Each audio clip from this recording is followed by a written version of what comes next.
Welcome to the Chinese city of Dandong, North Korea's gateway to the world.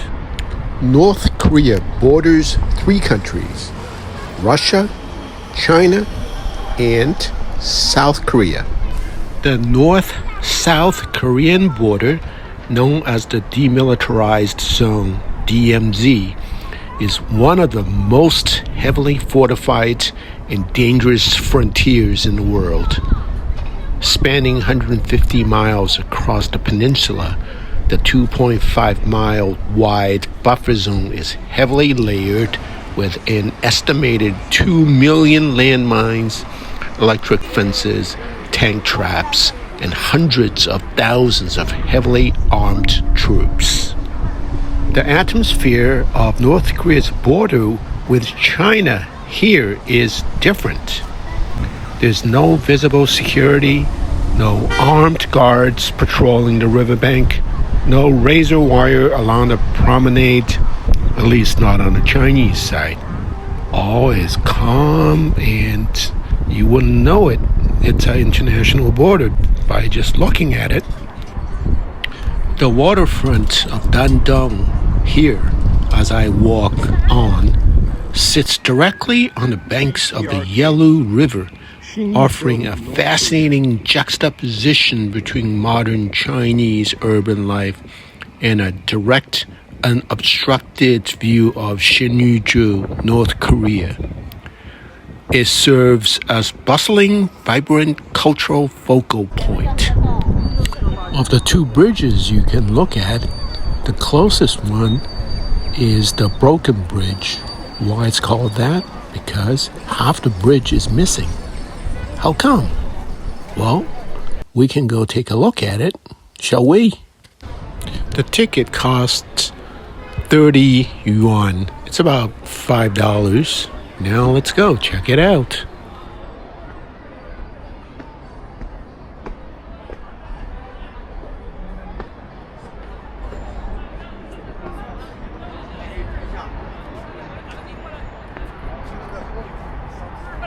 Chinese Army's 37 millimeter anti-aircraft guns. Why the bridge is so heavily fortified? Well, because during the Korean War on November the 8th, the U.S. dispatched more than 100 B-29s to bomb the bridges. And 6 days later, another 34 bombers attacked and destroyed 3 spans of this bridge. Why would the United States military do such a thing? And what is going on in the 1950s? And what happened then? After World War II, 1945, the Korean Peninsula was left divided and broken. The Soviet Union and China backed North Korea, and the United States and the Western world backed the South.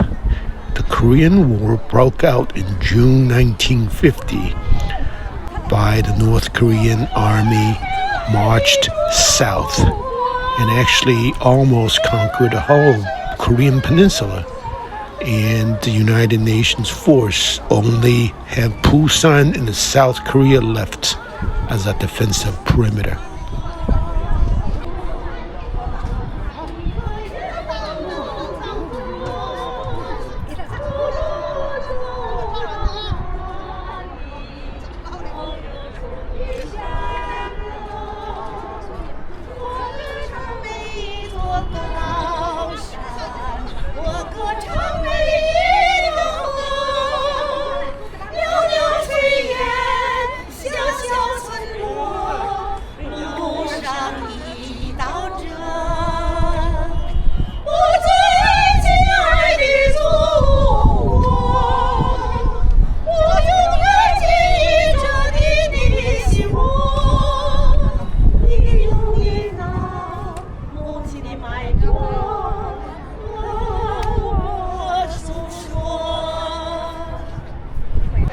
In September 1950, Douglas MacArthur engineered a Incheon landing and just south of the 38th parallel, and brought the situation under control. And not only that, the United Nations forces kept on marching north, and by the time in October, they were almost at the Chinese border at the Yalu River. To protect China's national security and assist the failing North Korean forces, Chairman Mao formally established the People's Voluntary Army, PVA, and dispatched troops under the command of General Peng Dehuai. The force was designated as volunteers to maintain plausible deniability and prevent a direct official declaration of war between China and the United States. A really decadent and good capitalistic latte here, looking at the bridge in North Korea. It really doesn't fit, does it? Beginning on October 19, 1950, almost 250,000 Chinese soldiers crossed the Yalu River and went into North Korea. Once in position, the Chinese forces unleashed a surprising offensive. This entry into the Korean War dramatically shifted the momentum of the conflict, and that's the reason why all the U.S. Air Force planes came to this bridge and took it out in 1950. I'm at the end of the broken bridge and right in the middle of the river. I can't go any further. I'm about 1,200 feet away from the North Korean shore. The bridge was repaired multiple times during the war, but was eventually left destroyed after the war. The Chinese proposed to the North Koreans to repair the bridge, but the North Koreans want the bridge to be left as it was, as a reminder of what the Americans did during the war. The prominent, round, terracotta-colored building in Sinuiju, North Korea, is a residential complex. The purpose and significance of the building span both practical and political dimensions. The apartments were designed to house scientists, educators, and wealthy entrepreneurs. The circular design is intended to resemble a rising or setting sun when viewed from the city's central square, especially behind the statues of the former leaders.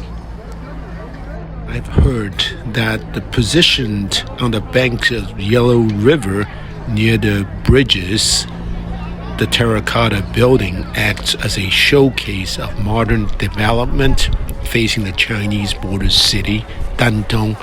It also serves to block views into less developed area of Sinuiju.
Hanging around the border area for about an hour or so. I didn't see any action, but all of a sudden,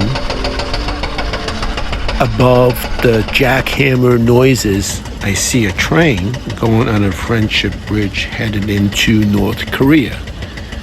And that perhaps is a sign how important Dandong is to North Korea's economy. I checked around online and I find out that Dandong is North Korea's single most important economic lifeline, serving as the gateway for an estimated 70% to 80% of all bilateral trade between North Korea and China. Because China is North Korea's primary ally and trading partner, Dandong's geographic and economic position makes it critical to the survival of the North Korean economy. The goods moving through Dandong are vital to North Koreans' domestic needs. Cargo typically includes construction materials like cement and tiles needed for nationwide housing drives, as well as medical equipment, consumer electronics, and agricultural machinery. In return, Dandong serves as the primary route for North Korea to export raw materials, such as tungsten and other goods produced on commission back into China. So stay tuned. I will come back tonight and we'll peek right back into North Korea and look at Dandong when the sun goes down.